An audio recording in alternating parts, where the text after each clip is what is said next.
and you can definitely reach out with any questions. There's more information, including contact information, at our website at www.cclr.org.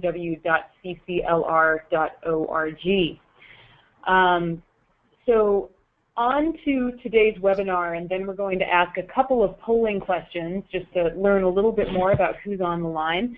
We are so pleased today to have with us two illustrious presenters. Laura Burnett has practiced landscape architecture and urban design and planning for 30 years. She's contributed to a variety of projects from parks and campuses to transit-oriented facilities and regional open space networks. She was formerly a principal with WRT in San Diego and has recently joined the PWP Landscape Architects in Berkeley, California. She's on the California Urban Forests Council and has also worked in the past with the Urban Land Institute, the San Diego Historical Resources, Colorado State University Design Review Board, the Cultural Landscape Foundation, and we're very proud to note that Laura is a member of CCLEAR's National Advisory Board. With Laura is Kate Kennen, the woman who literally wrote the book on phytoremediation. Kate is a landscape architect and also the founder of Offshoots Incorporated, a design practice based in Boston and focused on productive planting techniques and phytotechnology consulting. She earned her undergraduate degree from Cornell, studied landscape architecture at Harvard, and her recent book, Phyto, has received great honors, being named one of the top 10 new landscape books by The Dirt in 2015. And Kate is going to be sharing some of the insights from her book with us today as she helps demystify phytoremediation. For the benefit of Kate and Laura and all those of us presenting today, we'd just like to ask a couple of polling questions to learn a little bit about who's on the line and what brings you here today.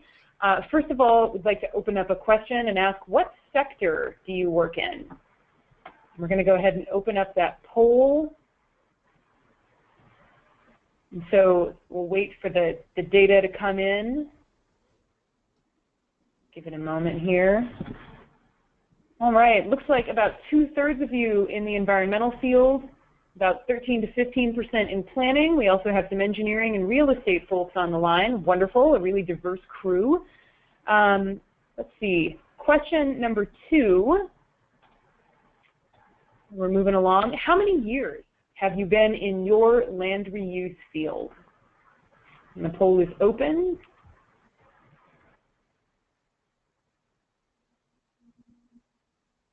Answers are coming in.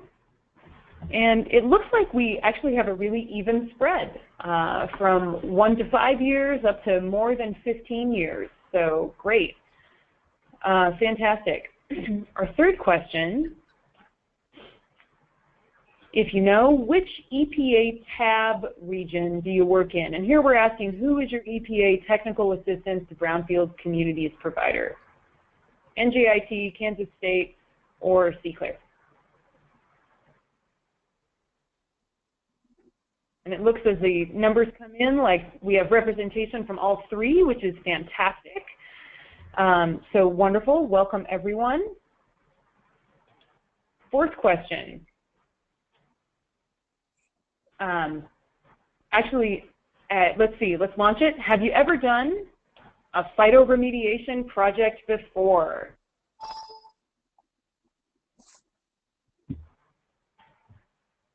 All right, the numbers are coming in. It looks like the majority are saying no, but we do have some phyto veterans in our audience, about 17% of you. Great, well, I think there's going to be something for everyone on this webinar. Last question, do you have a current project where phytoremediation is involved?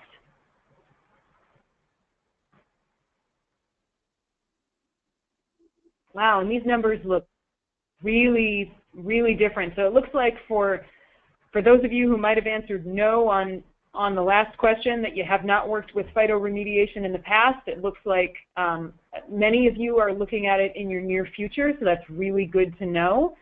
Thank you so much for answering our polling questions. That's a big help and just really helps us know where to start. With that, I'm going to pass things off to Laura Burnett to introduce Kate Kennen, who is going to take it away and share more as we work to demystify phytoremediation. Laura, over to you.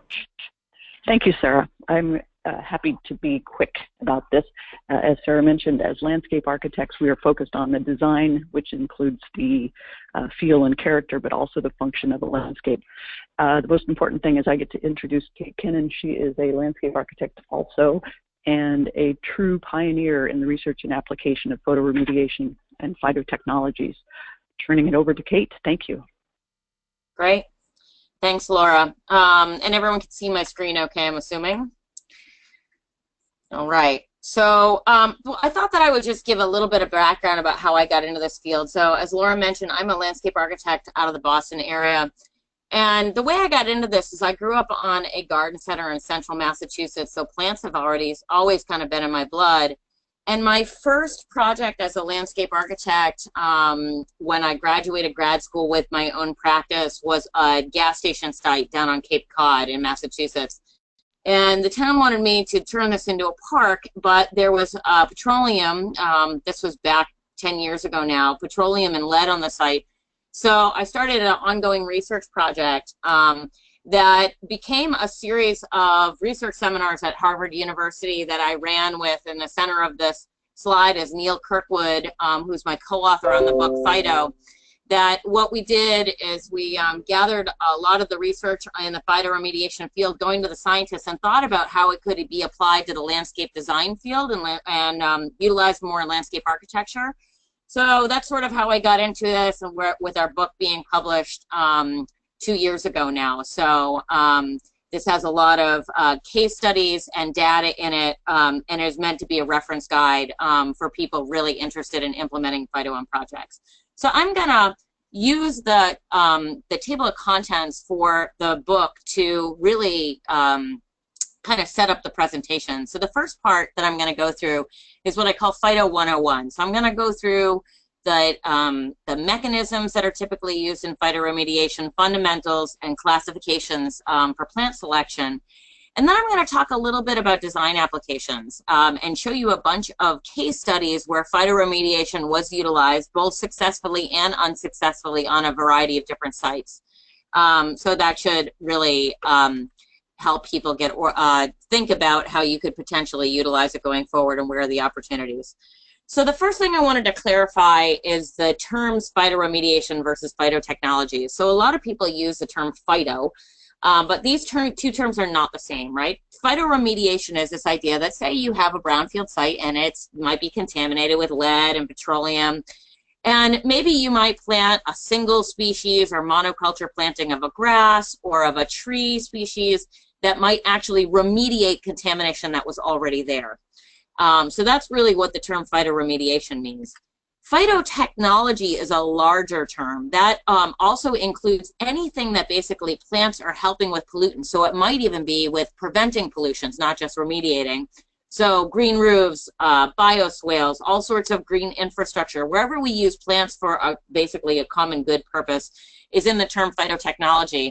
And one of the reasons that you'll see is when folks want to research this field, it's better to use the term phytotechnology than the term phytoremediation, because the term phytoremediation was patented by a certain engineer a little while back, and it can be difficult to find current case studies. So phytotechnology, although it's a broader term, is sort of a better term to research by. What I like about this is that we can think about what a brownfield is and potentially set up systems if we're remediating a site to be there as the brownfield gets redeveloped into a future use. So I'm really interested in this cross-section between design and how we can remediate our sites.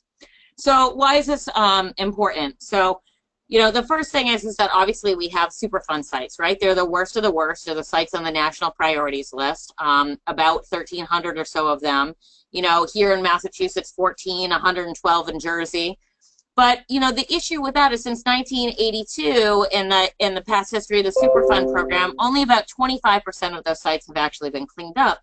So there's an opportunity to, you know, utilize potentially phytotechnologies as a holding strategy or remediation strategy while those sites sit vacant. But then in addition to that, there's about 450 to 600,000 brownfields, the EPA estimates, in addition to those national priority sites. Now, these are the ones that have only been reported. So obviously, there's many more than this in the U.S. And then obviously, China and India and other countries. I think there's a major opportunity when this is a good selection. So I really like to think of phytotechnologies or phytoremediation as a potential cost-effective holding strategy while the site remains vacant. Often these technologies can take a lot longer than a typical traditional remediation strategy. So I'll get into some of those timeframes, but I really like to think about this in a planning strategy of, while that site sits vacant, what could the vegetation be doing and contribute to local ecologies at the same time as doing remediation. So one of the advantages to phyto is that it can be, when it works, 10% of the cost of a traditional excavation and fill or dig and haul scenario. So when it works, and that's the key, is because often it doesn't for certain contaminant groups, but when it does work, it can be 10% of the cost. So why don't we see it used more? It's only about 0.5% of the current remediation market right now. And one of those reasons is this. So this is a graph of sort of the apparent acceptance of the term of phytoremediation. The term was coined in the 1980s, and what happened is there was this sort of exponential growth and hype of phytotechnologies in the 90s, when a lot of field study trials went out, especially for lead with sunflowers, that there was a whole bunch of work done in the field that wasn't substantiated in an academic or greenhouse setting first, and a lot of the projects failed. And the problem is in the mid-90s, there was a major crash in the field. So the challenge is now we know a lot of things that work and what don't work, and so there's sort of a slower sort of reacceptance coming into the field. And one of the things I like to show is this is just a graph of the terms with the citations with the term phytoremediation in it. This is just up to 2009, and I need to obviously make this a lot longer now, but there's a lot more scientific research. There's a whole journal about phytotechnologies, the International Journal of Phytotechnologies, that is out there, and there's a lot of great peer-reviewed science being done. And in addition, there's a whole society, the International Phytotechnology Society, that's just dedicated to this field. So there's a lot of work that's been going on, and we have a much better idea of what is and what is not applicable.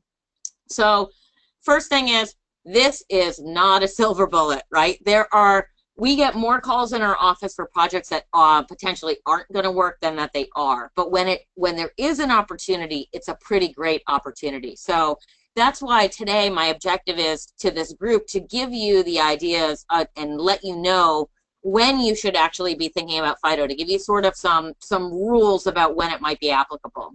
So of course, what are the advantages of this, right? It's socially desirable, low cost, maybe good for low, moderately contaminated with sites with certain contaminants, where plants might be a good solution. But the disadvantages, right, of course, is that it often is not fast. It often needs monitoring and long-term maintenance.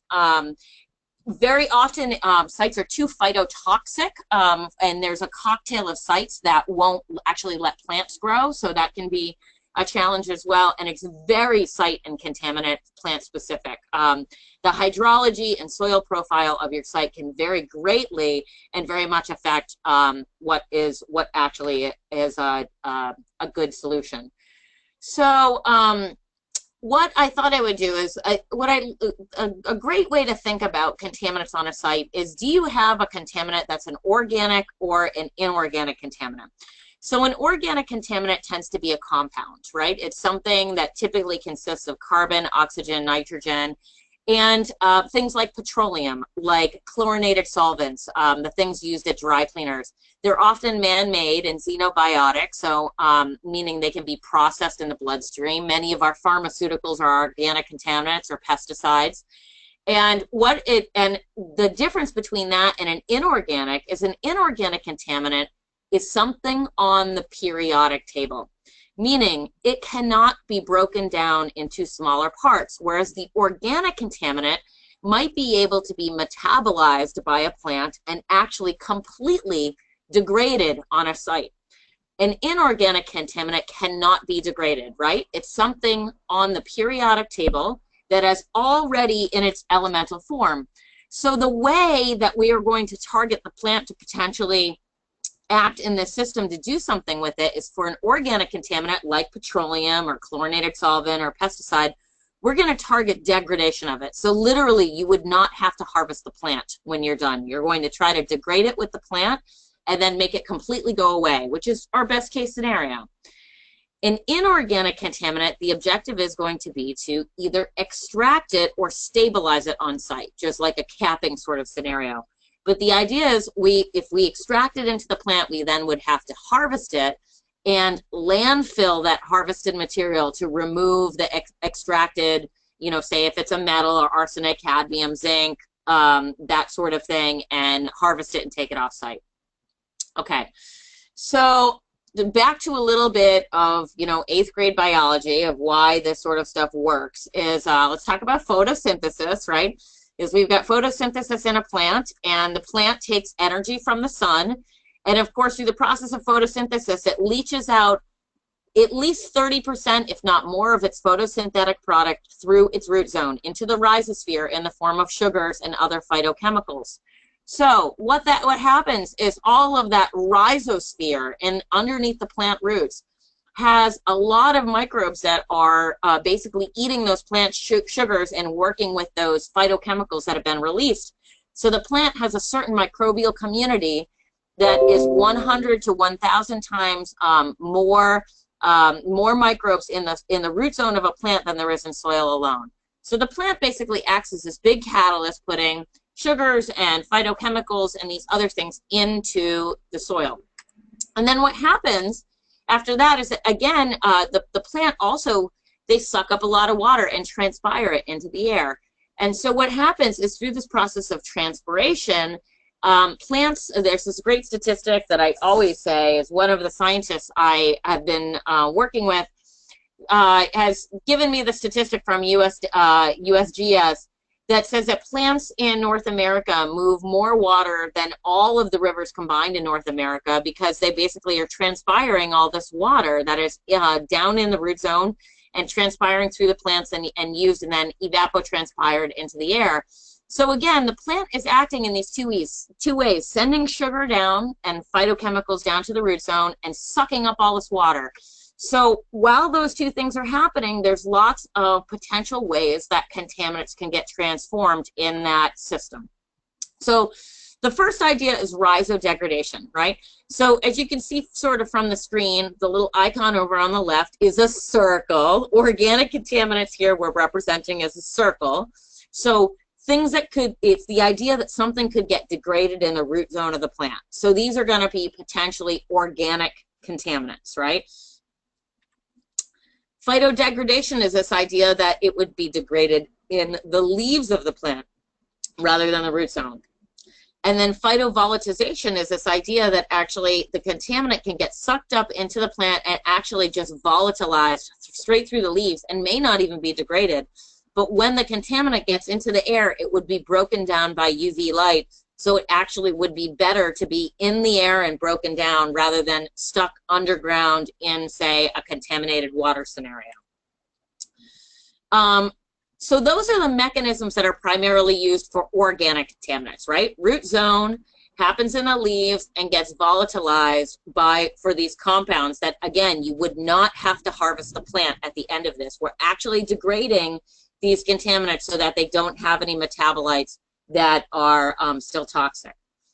Now, inorganic contaminants, the mechanisms are different in a plant. So this is the idea, right? It's something on the periodic table. These different contaminants on the screen are the ones that we typically see in the environment, right? We typically see all the metals, which are in dark purple here, nutrients like nitrogen and phosphorus, which are in green. I know we think of those as sort of organic, but the truth is you know, they're actually inorganic contaminants because they're on the periodic table. And then salts and radionuclides is another group of contaminants we have in this category. So what is different than this than the organic contaminants is we're going to try to, the objective would be to suck them out of the soil, right? And we're using what we call a hyperaccumulator, a plant that takes up at least 100 times more of a particular contaminant than another plant. And then what we would do is plant the specific hyperaccumulator species, and then we would extract that, that contaminant into the plant, and then we would actually come along and harvest the plant and take it away and landfill it, okay? And so the objective would be to put it in a landfill, and you would need to test that material to see if it has a lot of that contaminant in it, and potentially it might have to go to a hazardous landfill site. So the phyto-extraction is for inorganic contaminants such as metals, is very, very difficult to do. And it's the last thing that people want to hear, because there's so many lead issues on many, many sites. There's so many chromium issues in urban sites, and it's very, very difficult to do. Phytostabilization, this idea of actually just locking it up in the soil and landfill capping it on site, and we can potentially cover it with what we call phyto-excluder species, or species that won't take up that metal, is a better strategy most of the time. And I'll talk about that in a little bit, why that's the case. So, you know, all of these phyto words, we call this phyto confusion, right? There's a lot of these phyto concepts out there. But what we really just want you to key in on here, and what we use all the way through the book, and you can always go back and use that as a reference, is the circles here are the things that we can use for organic contaminants, and the mechanisms on the right are for inorganic with the squares. So just something to think about. Okay, so the other thing I developed is, you know, it's really difficult when folks haven't worked in the remediation field before, is thinking about these different contaminant groups, and when there might be a good opportunity for phytotechnologies to be a good use, and then maybe when there might be less potential because either we don't know, or right now we realize that it's a very difficult field to work in, or you know, and then when it would take less time to remediate on a site, and when it would take more time, even in the 60 to 100 year category on the right. So so we made this this diagram that basically there's this group of contaminants up in the upper left that there's really good opportunity to think about phytoremediation if you have one of these contaminants on your site, right? And of course the soils and the hydrology and these other things might be things that get in the way, or other sort of co-contaminants you have. But if you have one of these contaminants on your site, this is where the best opportunity for phytoremediation exists. So nutrients, nitrogen and phosphorus, that seems obvious, right? Because plants use them as essential macronutrients. Chlorinated solvents, TCE, PCE, these are things like dry cleaning solvents and fire retardants. So Cape Canaveral, you know, underneath Cape Canaveral in Florida has a 7-mile long plume of TCE, which is, you know, was utilized as a fire retardant. They would spray the rockets basically, and it seeped down into the groundwater. And so TCE is the #1 contaminant of groundwater in the United States. It's carcinogenic, causes cancer, and it's nasty, nasty stuff. And it is where we have really good opportunity to potentially treat perchlorate and TCE in groundwater are great opportunities, as well as some of the easier to break down pesticides and many, many petroleum compounds, BTEX, MTBE, some of the aliphatics or single chains, and then maybe some of the PAHs as well, which are the polyaromatic hydrocarbons. They're the ones that are more difficult, like benzene, to break down. These ones, and then there is some opportunity for nickel, selenium, arsenic, and maybe cadmium and zinc phytoextraction, like I mentioned, with a hyperaccumulator plant species. But they're very difficult to do on sites. And then all of these other ones down here, sort of explosive salts, radionuclides, persistent organic pollutants like DDT, PCBs. These are the ones that are not really ready for field application, or we haven't had a lot of very good case studies, and usually we just try to stabilize them on sites instead and cap them. That's why we've got a lot of locks on the symbols here, because they are very, very difficult to get up into the plant because of bioavailability. So I'll talk a little bit more about that in a minute.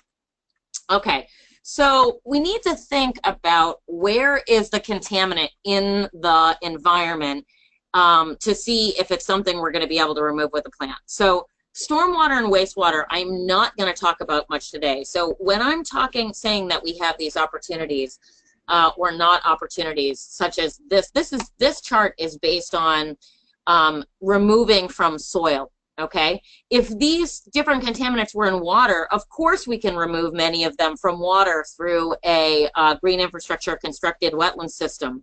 But I'm specifically talking about contaminants in soil.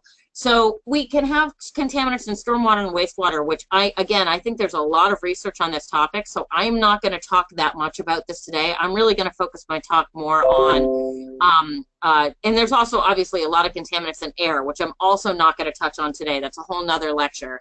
So I'm going to talk more about soil contamination and groundwater contamination, because these are the things that I think people aren't utilizing phytoremediation for as much. So the things I want to get more case studies out on the table.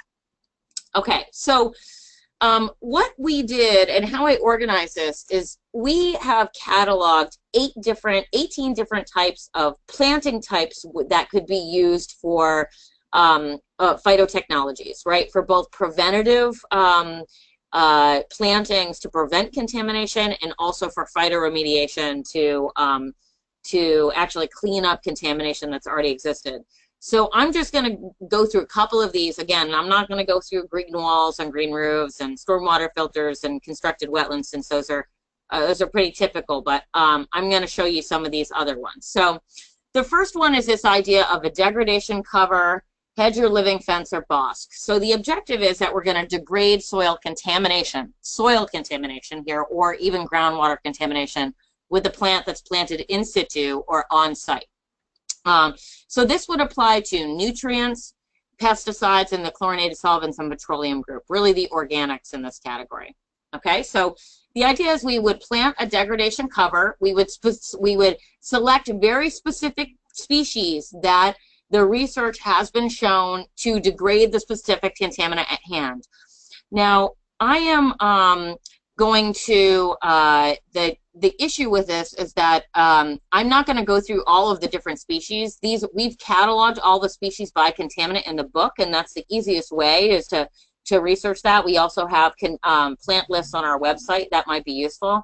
But the idea is that certain species will emit certain phytochemicals that can be useful to help that certain microbial community break down a contaminant on site. And different plant species have different microbial communities associated with them.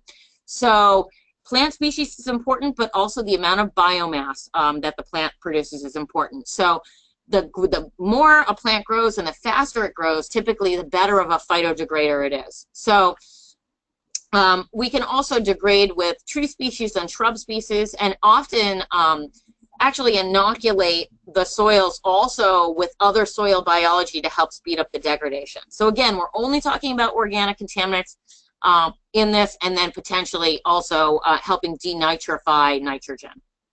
Okay, so I'm going to go through a couple of case studies to show you where this has been utilized. So this is one called Farmers Flying Service. This is out in Bancroft, Wisconsin, and the remediation engineer involved in this is Sand Creek Consultants. So Sand Creek Consultants are a pretty fabulous remediation engineering firm that specializes in phytotechnologies.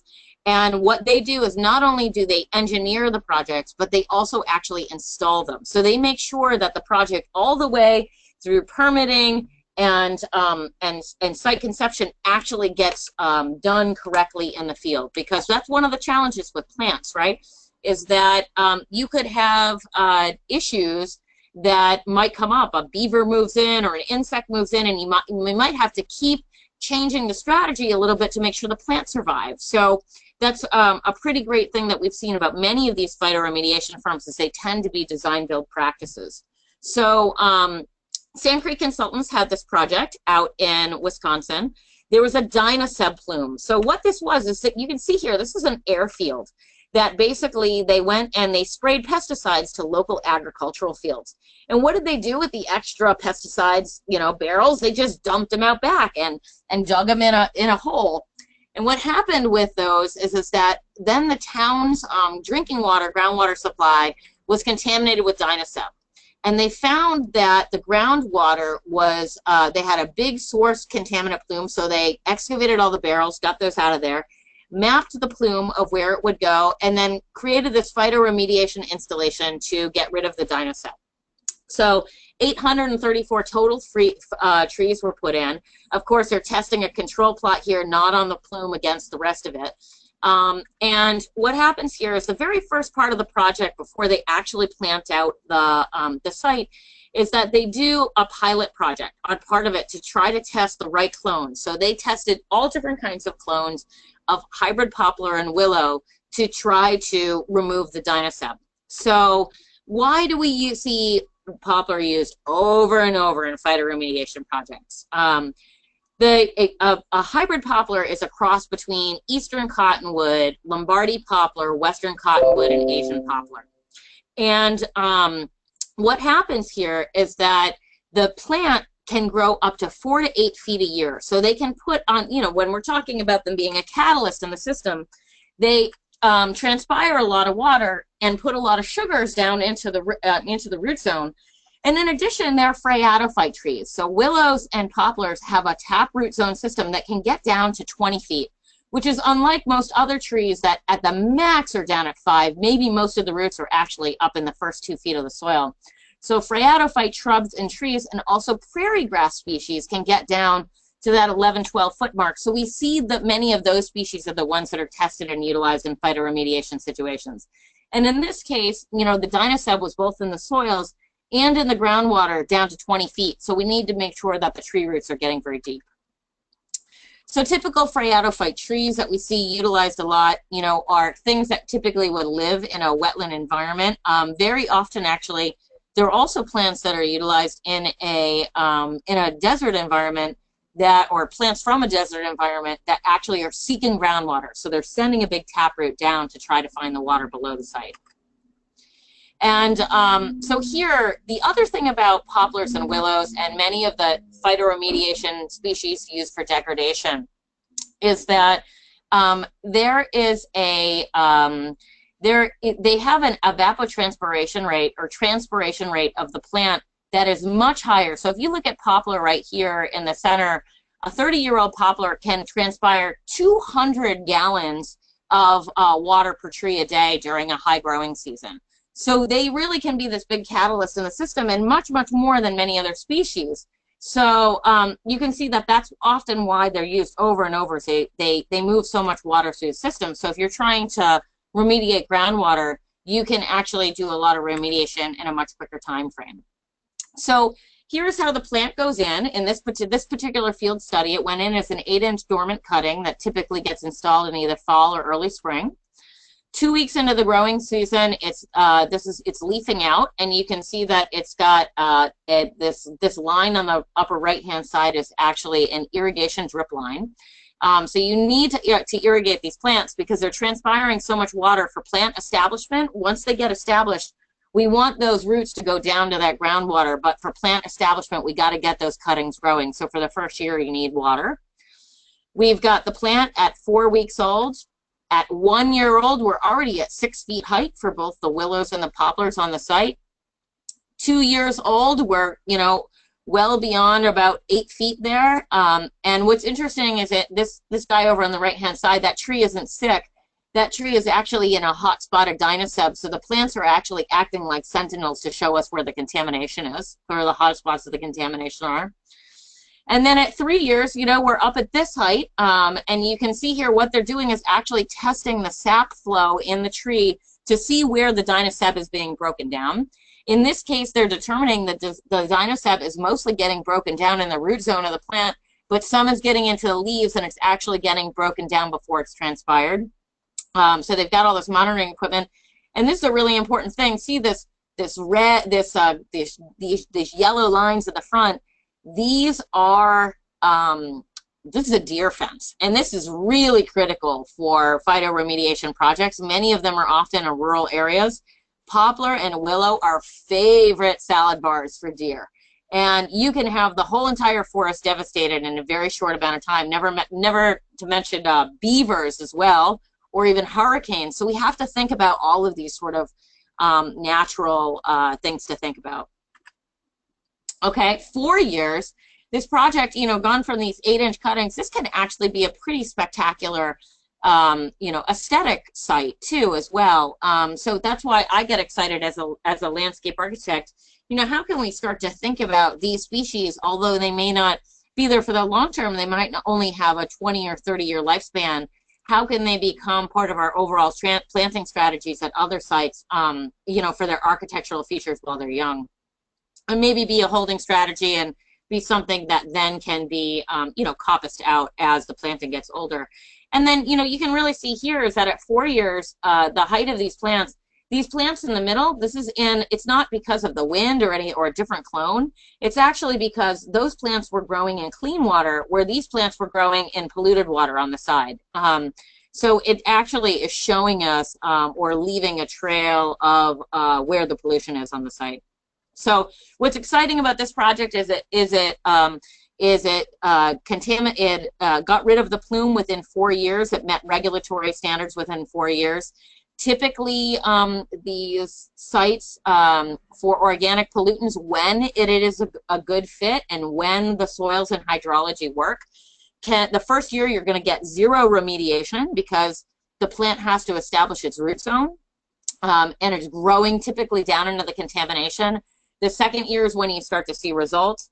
Anywhere from, you know, I would say the shortest project I've seen is a 4-year remediation cycle for lower concentrations of petroleum, BTEX, easy to degrade TCE, and then, you know, up to the 10 to 20-year mark for larger plumes when it's a good water mass balance. So, so how would we think about integrating this? I like to think about in our everyday sort of land uses. So if we have a gas station or say auto repair site, why couldn't we start to think about how we integrate these species into the back buffers of these plantings that might be downhill from where the groundwater is running? You know, especially if we're up against a residential neighborhood or other use that might be greatly affected by groundwater plume. Same thing with industrial sites, right? Is industrial sites often use chlorinated solvents and other things in these organic contaminant category that are easy to degrade. And if we were, you know, actually planners or urban designers for a new light industrial area or a revitalized light industrial area, what if we actually thought about a migration tree stand on the downhill or the groundwater gradient site of these industrial sites that might be potentially polluting? So it's something to think about, looking at the tree species and even prairie grass species that have been utilized for these degradations to set up these buffers to sort of prevent long-term dangers that might occur from pollution events.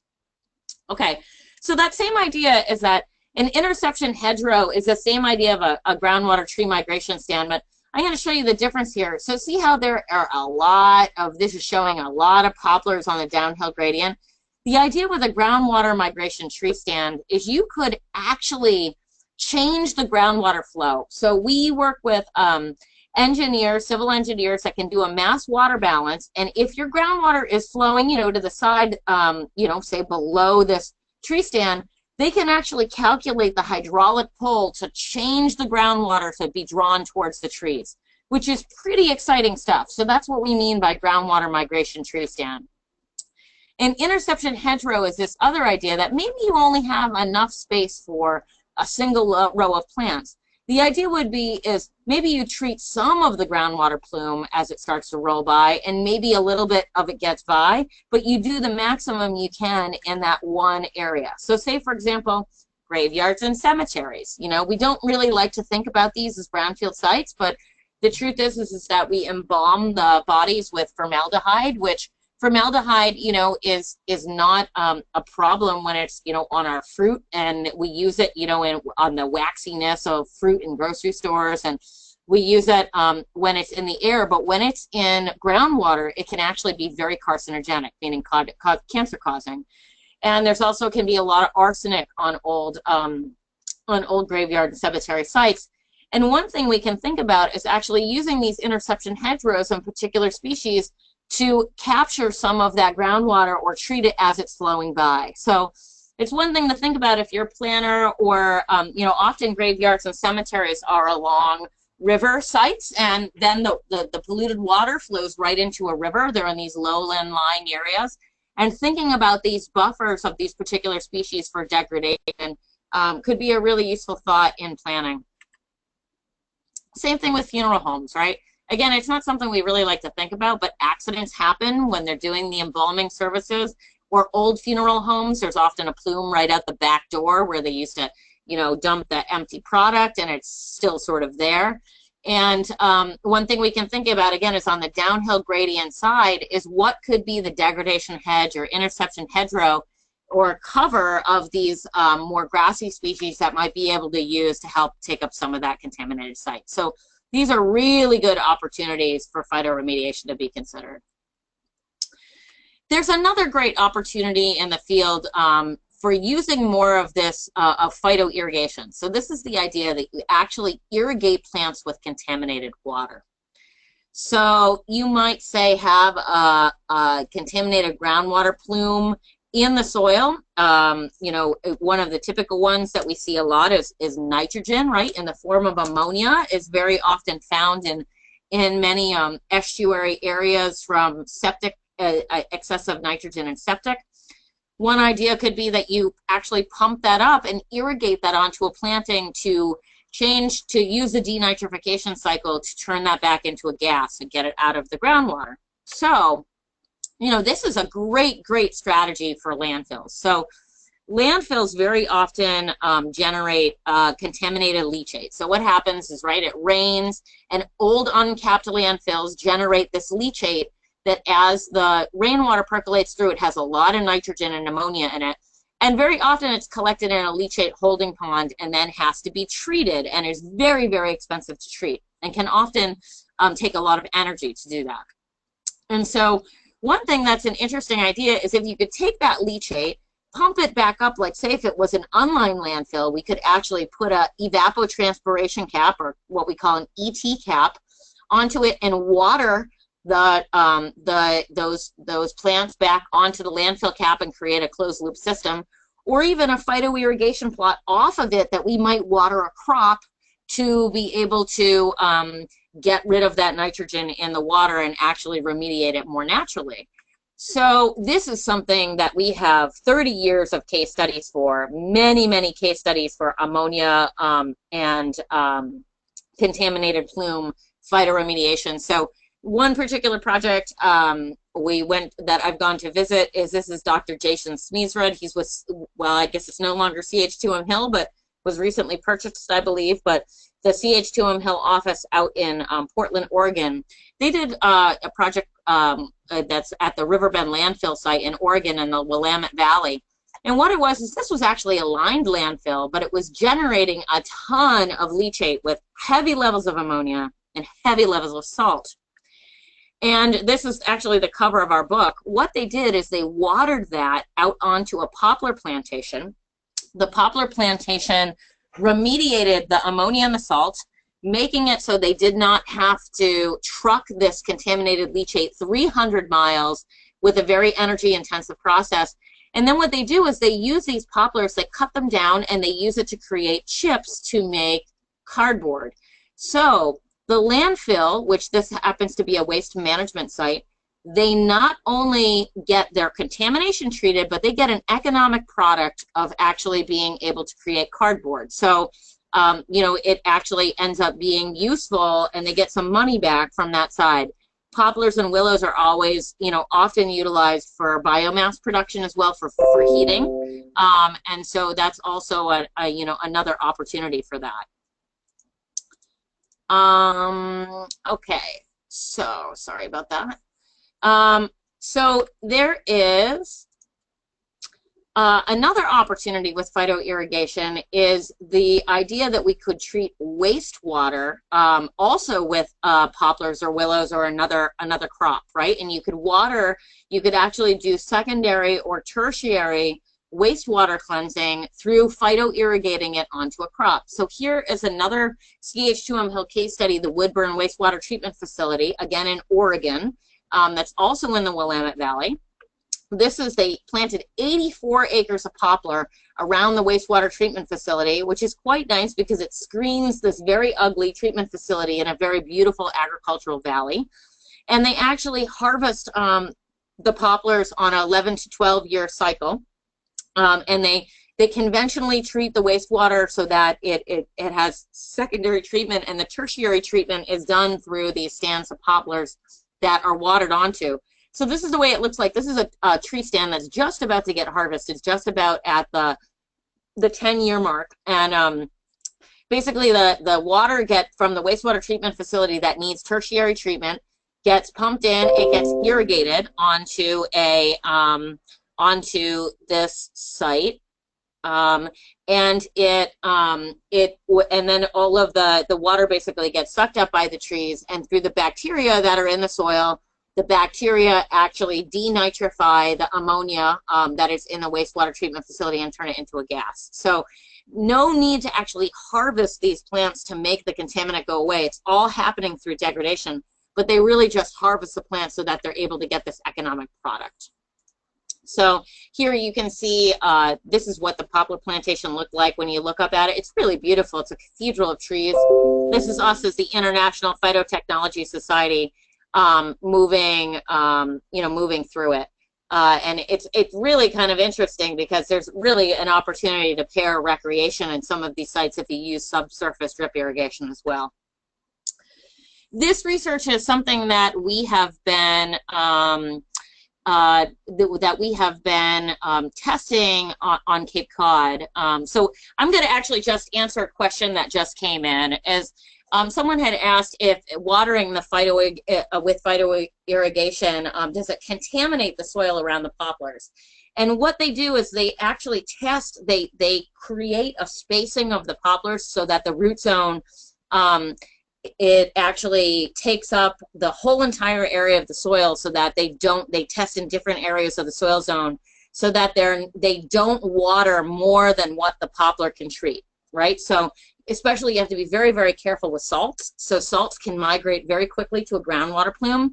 So they irrigate with no more than 400 pounds of nitrogen or ammonia a year. So they very much regulate how much water they're putting on the trees, and obviously they put on less water in the winter months when the trees don't have leaves than they do the rest of the year. They do keep watering it because in Oregon, even when the ground freezes, the microbiology in the soil is still working and actually has the opportunity to act on some of the contaminants, but they do water less. So it is a process where they control the amount of water being placed on the site.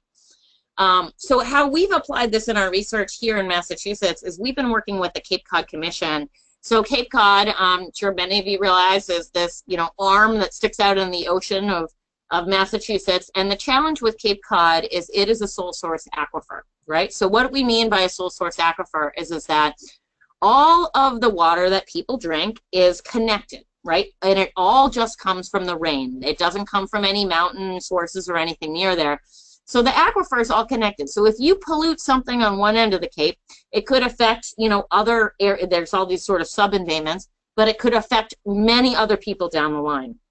And the challenge with the sole source aquifer is that most of the people on the Cape have septic systems. So instead of being connected to a sewer, they are putting their nitrogen from their septic system right into the groundwater, because septic systems don't treat nitrogen and ammonia, these things that we're talking about. Some of the nitrogen pollution on the Cape also comes from people fertilizing their lawns, but it's really only about 5%, and some from atmospheric deposition and roadway surfaces as well. 6% from roadway surfaces, 8% from atmospheric deposition. But 80% of it is from these septic systems that people have, these decentralized houses all over the Cape. And the problem with nitrogen is that in saltwater ecosystems, right, we all understand the problem with phosphorus, right, is in excessive phosphorus in freshwater ecosystems, right, creates these algae blooms. Well, in saltwater ecosystems, when you put a lot of nitrogen into it, right, you have this eelgrass and all these beautiful scallops and fish, and you add nitrogen in, and then you have these algae blooms, and the oxygen is gone, leading to eutrophication, and then all of the eelgrass dies, the fish disappear, it looks nasty, and then we have these major scallop declines in Nantucket Bay, and then people are really concerned. And not only are they really concerned that they're not eating shellfish or, healthy shellfish on Cape Cod, they're also getting these nasty algae blooms in many of the fancy rich houses. And then, the other challenge too is that we've got these pharmaceuticals and pesticides and metals that are also being transported in the groundwater that we don't even know what those are doing, right? Especially the pharmaceuticals. There's a lot of work being done to identify all of these unknown personal care products, PCPs, and natural systems can treat those and break them down, whereas traditional septic systems cannot. So, as landscape architects, we've been working with the Cape Cod Commission, which is a regional planning agency on Cape Cod, through their development of a 208 plan for EPA, try to come up with a series of not just gray infrastructure solutions like putting everyone on sewer, cluster treatment, and culvert widening, and all these other things that we could do. What are other green infrastructure solutions on the site scale, neighborhood scale, watershed scale, and Cape-wide scale that we could actually implement that might help to bring these down? And so part of these that we've been bringing to the table are these more innovative phytoremediation solutions that could be much, much cheaper than them putting in new sewers all across the Cape. So site-scale green infrastructure, for example, like we might have, septic systems that we could do, composting toilets, and we can think about vertical wetlands, which are both considered, that's considered a phytotechnology system, or a phyto buffer. This is really these ideas, or shellfish aquaculture is something we've been looking at, using surface flow and other wetlands. But one of the main things, to bring it back to the phyto-irrigation point, is we are looking at using native willows and watering, doing tertiary treatment, but also pumping up contaminated groundwater and irrigating native willows that might be buffers along roadsides and other larger areas to be able to remove that contamination. Okay, so I'm going to migrate over. If there's any questions about organic contaminants, those are really the main organic contaminants that we have opportunity in, and the nitrogen and the phosphorus. Now I'm going to move over a little bit to shift gears to talk about inorganics and metals, which are a little bit harder to deal with plants. So like I mentioned before, typically what we're trying to do when we have a metal like a lead or arsenic, ideally what we would try to do is extract it right into the plant, and we would have to use these plants that, typically we can't get below 3 feet with a phyto extraction. So it really has to be in the top 3 feet of the soil. No, right? This is the challenge. There were a lot of studies published in the 90s about how sunflowers could remediate lead, and even if you go on the EPA's Clue-In website, you could find an awful lot of old case studies that say that phytoremediation was effective with sunflowers for lead. The challenge was, if you don't understand the fine text, is they used something called EDTA, or basically they poured an acid on the soil to mobilize the lead and get some into the sunflower. But when they mobilized the lead, much of it just went down into the groundwater. Basically unlocked it from the soil and leached it into the groundwater. So this is bad. It's worse than actually locking up the lead in the soil. And adding these amendments and these acids is not a sustainable way to actually think about phyto, because it's very expensive and we can mobilize more contaminants to create future end risk.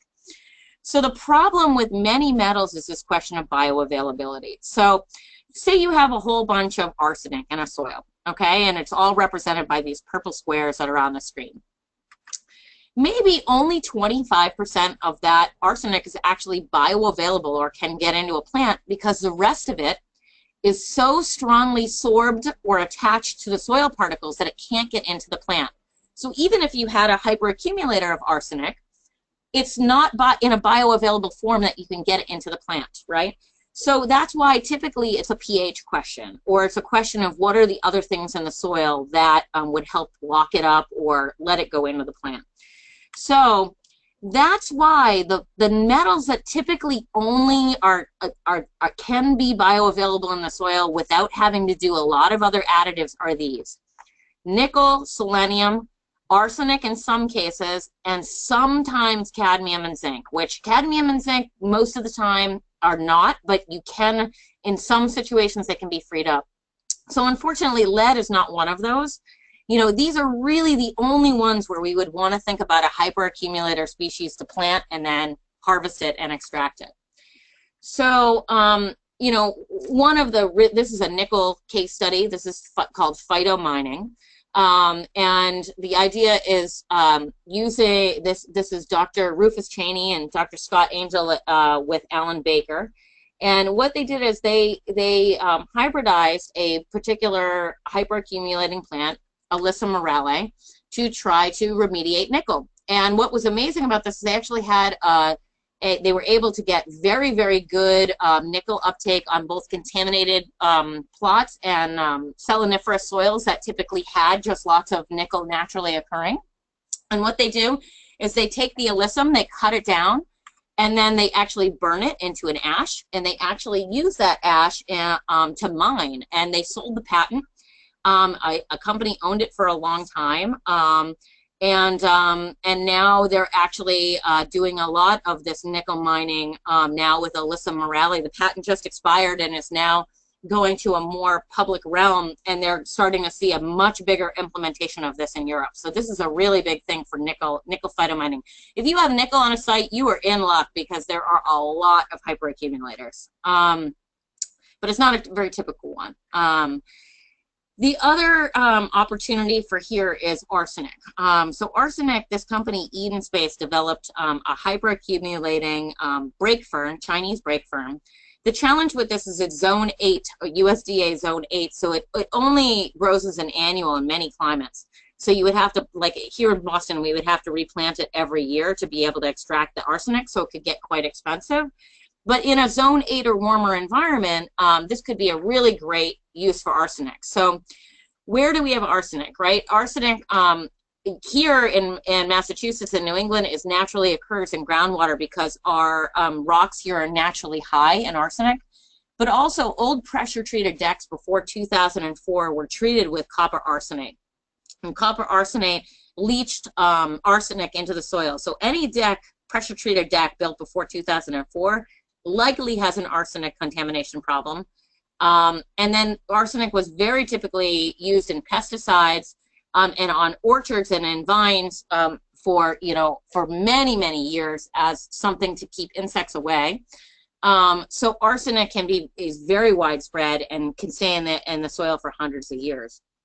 And in some conditions, it can be highly bioavailable. So like I mentioned, it's one of those ones that cycles back and forth. It really just depends on how much oxygen is in the soil and what other amendments are there, which is why we have to have, phytoremediation specialists on our team to help us determine these things. But it can be, hyperaccumulators can be used to uptake arsenic in some scenarios. So this is a particular project we did here at Offshoots. It's a residence in Weston, Massachusetts. Very, very high-end homes, the best school district, highest property values in the whole state.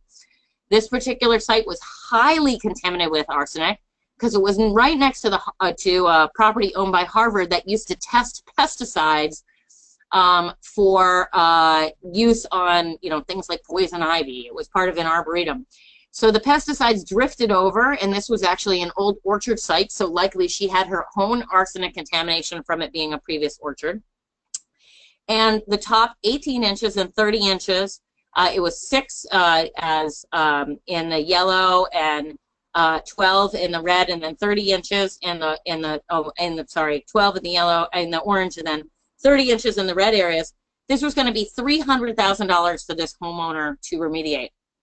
And so what we did is we worked closely with the University of Massachusetts. This is what her backyard looked like, very bucolic, beautiful sort of New England landscape. You can see right behind that stone wall is where the Harvard land was that was used as an arboretum for testing and spraying. And you look at this and you're like, wow, I can't believe this is basically a brownfield site, but it has an awful lot of arsenic contamination. So we worked with Eden Space, and also we originally wanted to do the brake fern, but we found it was going to take about 4 years, 4 different crops or years of growing to extract the arsenic levels we anticipated. And it was going to cost about $80,000 for us to plant those plants 4 years in a row, since it's not perennial in our environment. So we actually decided to go with an annual plant that we could seed rather than put in plugs. And so we worked with a scientist at the University of Massachusetts, Om Pakarash, to help us do this. At Offshoots here, you know, we're landscape architects, but we also have a field installation crew because we like to test things in the field at the same time. So we actually went out and did this project where we added magnesium to the soil, which we needed to do to release some of the arsenic without letting it migrate to the groundwater. We had to change the pH a little bit, and we went out there. We planted Indian mustard, which is a hyperaccumulator of arsenic. So this is it coming up. We installed temporary irrigation for that. This is the Indian mustard, and unfortunately, I lost my computer was stolen with my final images for this project, but we cut down this crop at the end of the year before it flowers, because you never want to let a species flower and spread its seed other places. So we cut this down, and then the homeowner actually sold her lot. So instead of waiting for future idea, but you know, we anticipated this would be 4 years of phytoremediation. She actually just added a lot of clean soil, and solution to pollution is dilution. You know, we did not do this. She had a different company come in, add a whole bunch of clean soil, and then when they redid the tests, the arsenic levels were lower than what was required. So I'm not sure if that was exactly what was supposed to happen there, but in terms of phytoremediation, we were on the right track, which was a good thing to think about. So typically instead, I'm going to talk maybe just about 5 or 10 more minutes here to kind of wrap this up, but typically what we want to do with inorganic contaminants is we want to instead just stabilize them on a site, because they're so hard to get onto the plant. So what we can do is we can instead use these stabilization mats of plants that we call phyto-excluders. I know all these phytoremediation words, but it's plants that actually take up less metals than other plants. And so if you have a particular metals such as lead on your site, you wouldn't use a hyperaccumulator of lead, you would use an excluder of lead. And the idea is that you plant this thick mat, and then you maybe put a clean soil buffer on of 4 or 6 inches above it, so that if someone dug into the soil right at the surface, you would stop it. And then you basically cap that material on site rather than using a clay cap or an asphalt cap. And they do this a lot in Germany. A lot of these projects have happened in Europe. And this is particularly effective on urban residences, right? That if you have old wood that was treated with lead paint, the zone for about 3 feet around that structure is probably highly contaminated with lead. You know, I live here with a wood house in the Boston area. My lead levels on my site are off the charts. So what do? We stabilize it. So how do you do that? You know, what we typically suggest is low-mow polyculture lawns, right? We try to use these phyto-excluder species that aren't going to let any soil dust visible. And we love the polyculture lawns that are going to, you know, with clover, they're going to have nitrogen in them, and they're going to be the very thick, dense mat so that no soil dust is visible. And the reason we don't want soil dust visible is the primary mechanism that kids get lead poisoning out in the environment is because they directly inhale lead dust. So they're not planting a vegetable garden that they're out and then, like, you know, it's getting into the leaves of the lettuce and they're eating it. No, the lead is not getting into the plant. It's not bioavailable. Lead is almost on all sites, unless it is very, very highly acidic, low pH. It is not going to get into the plant. So what does happen though is the soil dust from the site will get onto the leaves of the plant that someone would eat, or the soil dust will get onto the kids' fingers that they will then lick, or the soil dust will get onto someone's clothing, excuse me, that will then get brought inside. So, and that's the way to lead poisoning outside in the environment. So same thought, it's direct contact of soil dust. So what we try to do is Steve Rock from the EPA. He is the head lead guy out there for the EPA that does urban gardening. What you need to do in lead environments is just cover up that soil. If you want to do community gardenings on lead-based and metal soil, go for it. Just do raised beds and cover that soil with a thick layer of mulch. Add compost, raise the pH. It makes the metals not available to the plants. And as long as you control the soil dust, you know, that's the big issue there.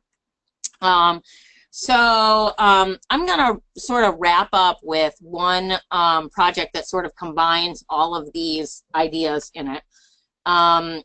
This is was originally, we got hired a lot to do stormwater filter projects, right? Because there's a lot of there's funding out there to do green infrastructure for stormwater cleansing, which many, again, like I mentioned before, many of these inorganics and metals can be cleaned out of stormwater. The way that you do is you literally just flow the stormwater in, create a bioswale environment, and lock up those metals. You know, you use rhizofiltration to lock up those metals into the soil. So the soil basically becomes a big sponge, and the metals are then left behind there, and the plants keep them there with their root system.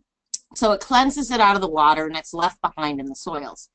And, you know, this is a big thing, especially for phosphorus and nitrogen around here, is trying to get those nutrients out of the stormwater.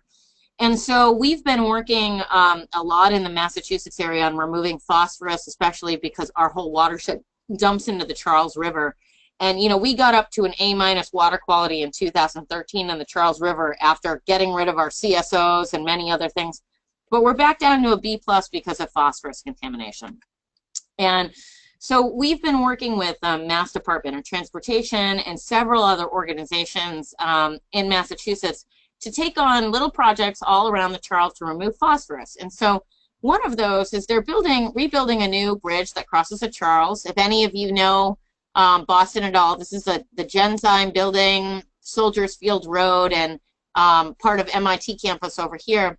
And we wanted to take the stormwater that was coming off of this, and instead of directly discharging to the Charles, run it through this site over here to remove phosphorus.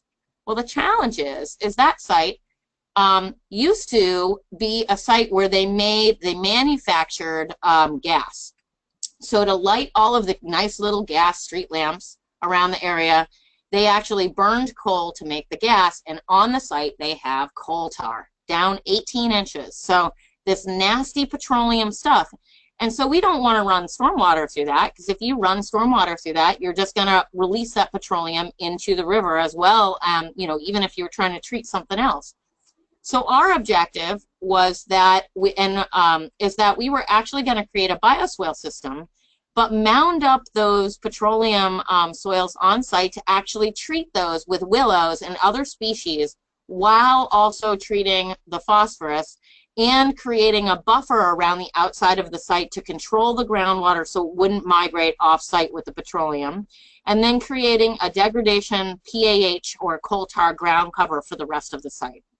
So that's sort of a project. We were super excited about this. It was supposed to go in the ground last year, and then they decided that the site is now going to become part of the roadway system, so our phytoremediation project went away. We're still doing lots of phosphorus removal, but not our coal tar. But these are the kinds of projects that we really love.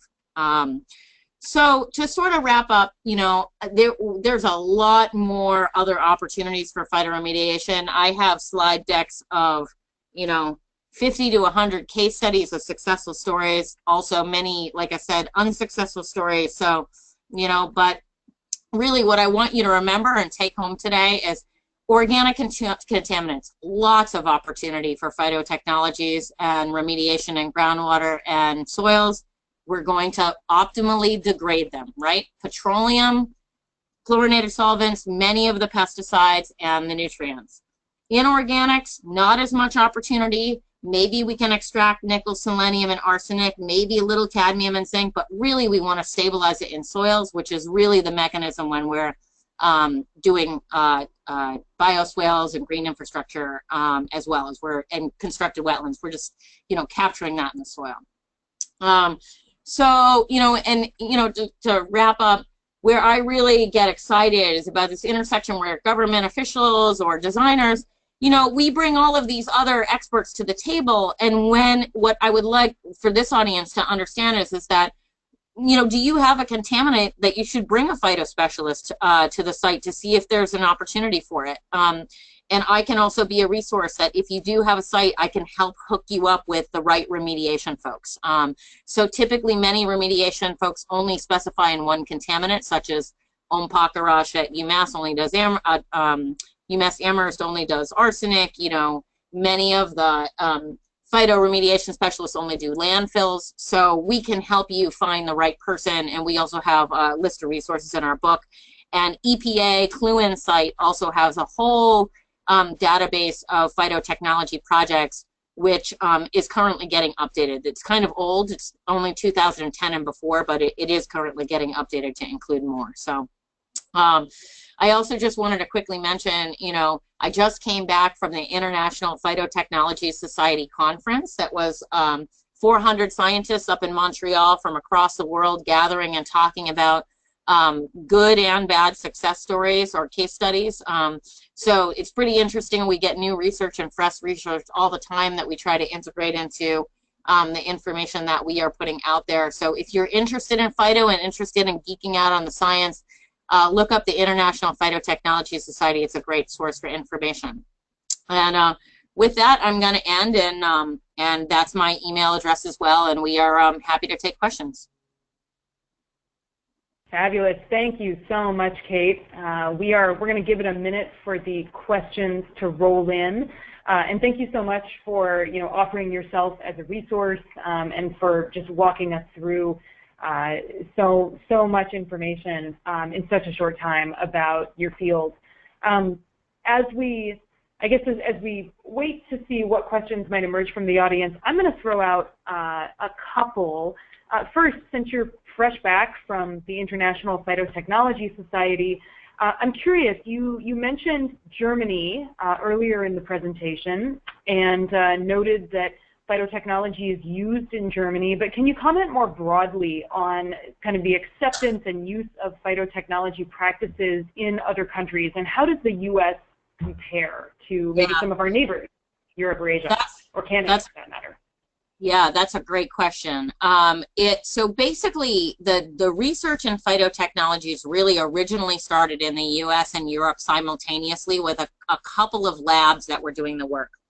And like I said, still only in the U.S., only about 0.5% of the remediation market utilizes phyto. It's still very much in the nascent academic stages. In Europe, it's a little bit more further applied than that because there's a whole series of grants that the EU puts out, like as part of their cost action series or other series that they give to groups of scientists across the EU that they will test sites in multiple different countries. So there's a lot of actual field test case sites, especially for metals and old mining sites and that sorts of thing that are happening in Europe, and most of them are for food crop safety. So many sites are highly contaminated with cadmium and zinc, and they're afraid that's getting into the food cycle. And so they're looking to try to find other crops that they can grow to create an economic product for biofuels or cardboard production or what that they could get money off of that wouldn't be for consumption. So there's a big effort in the EU right now for creating biofuels and doing phytoremediation at the same time. But still, a very small percentage of the remediation market. We're talking very nascent beginning stages of this technology. But like I said, I mean, hundreds of field case studies that have been out there. So the science that is out there is good science, and a lot of it is accepted by the EPA. We're actually giving a talk, a free talk, and I say we because I have two other co-panelists that we're presenting different case studies than today. Next week we're doing an EPA free webinar that's hosted by the EPA, trying to disseminate some of the science they're looking to push forward. So, it's getting more applicability. Beyond that, we're actually, just one more quick thing is the International Phytotechnology Society journal, the International Journal of Phytoremediation, is getting 75% of its abstracts submitted now from China, India, Pakistan, and Iran. only 25% are now coming from North America and Europe. The new academic core of the work going on is there because the pollution issues are so big. Not that many field application sites as much, but we're going to see much, much more coming out of those countries. And like I said, lots of research, and they're trying to do a lot of metals work that still keeps, the studies keep coming back showing that the metals remediation is very difficult. So they're really focused on metals, which is kind of a challenge because a lot of that work has already been kind of disproven in the US. So it's a chance for them to kind of catch up. Sure. Thank you so much. There's obviously a lot more to talk about on that topic, but we've had 2 questions come up from the audience. First, what is the title of your book and where is it available? Yeah, sure. So the title of the book is, it's called Phyto, Principles and Resources for Site Remediation and Landscape Design. And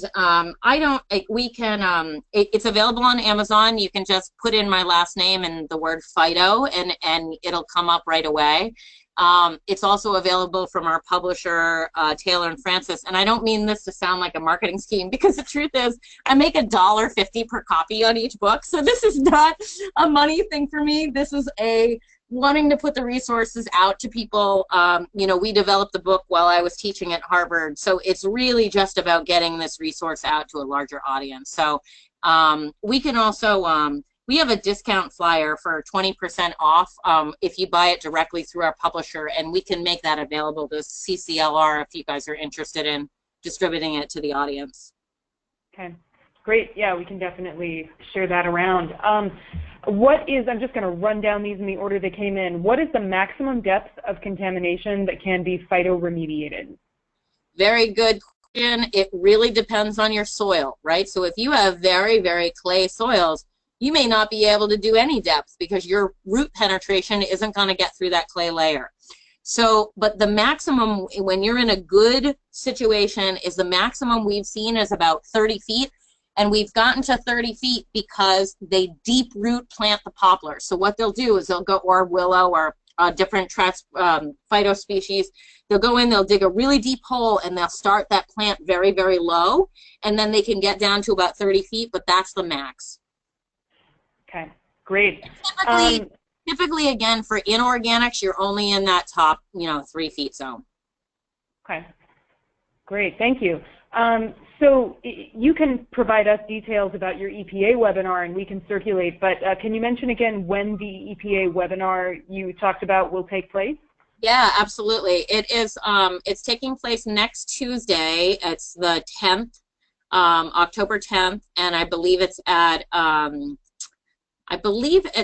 1 p.m. Eastern time, and it's, like I said, it's free, and I'm co-presenting with one of my scientists. His name is, I say my scientist, because he's, in many of his case studies are in our book. He's at Missouri Science and Technology. He's a civil engineer, and he's developed something called phytoforensics. So what he does is he uses plants to monitor pollution and to actually delineate where pollution plumes are. So instead of having groundwater monitoring wells, they use trees for it. And his name is Dr. Joel Birkin. He's amazing. So if you're interested in this idea of actually using trees as sentinels, half the presentation will be on that, and then half will be sort of Phyto 101. There might be 1 or 2 overlaps from this presentation because it is, sort of a Phyto 101 talk as well, but, there'll be a lot of new stuff in there too. Excellent, and we'll work with you, Kate, to get that information and circulate it to attendees after this webinar. And just as a shameless plug, it's wonderful that that one's coming up next week, because if you haven't gotten enough about plants and brownfield remediation, we have an urban agriculture and health fields webinar coming up next Wednesday, same time, 11 a.m. Pacific, 2 p.m. Eastern. Last question that has come forward: where trees are planted by gas stations or industrial parcels, have there been any issues with tree roots and pipes or underground storage tanks? Oh, absolutely. So it's the first question we get, right? Is the whole thing that you're trying to do is get those roots to be as big and prolific as you possibly can. So, you know, and they will absolutely seek out water lines. They will seek out anything that has a liquid in it because they love water. So often what we will do is we will put in root barriers that also still let the water through. So we may set up a series of root barriers that you can't get past a certain way going one way, but we're still going to hit the groundwater plane below. So we would try to send the tree roots straight down into the groundwater plane without going horizontally. So that's a very big thing that comes up often, and you just have to design for it. Mm-hmm. Great. I think probably one more question, unless others pop up, but you mentioned before limitations with the, I think it was the Chinese grapes, that was limited to really growing well only in certain climatic zones. Can you talk a little bit about how local climate might impact opportunities for phytoremediation? Is it really that different if you're working in, say, Florida versus Washington State? Yeah, certainly if you were in a warmer climate, you have more opportunities. There's no doubt about it because there's a bigger group of plant species. Many of the hyperaccumulators for other metals and things are tropical plant species that we can't grow here. So there's more opportunity for actual phyto extraction of metals in warmer climates.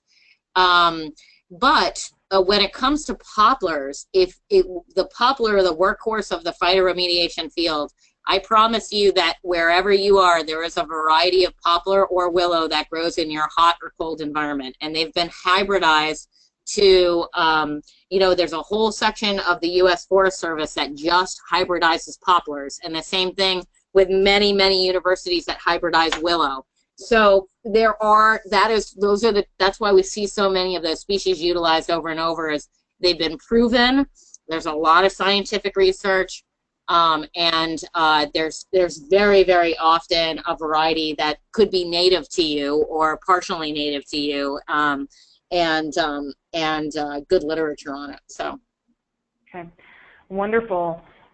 Fabulous. Well, thank you so much, Kate. Thank you to all of our attendees.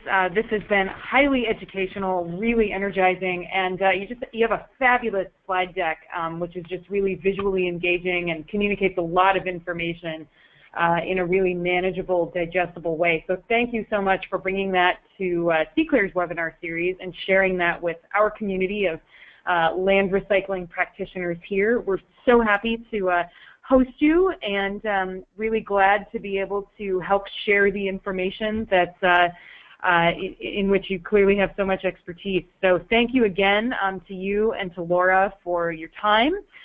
Thanks to everybody for attending this afternoon. Don't forget that Kate is speaking with EPA next Tuesday. We have another webinar next Wednesday. Watch your email boxes because we will be circulating copies of the slides as well as information about all of those engagements. And thanks again, and have a wonderful afternoon. Great. Thanks.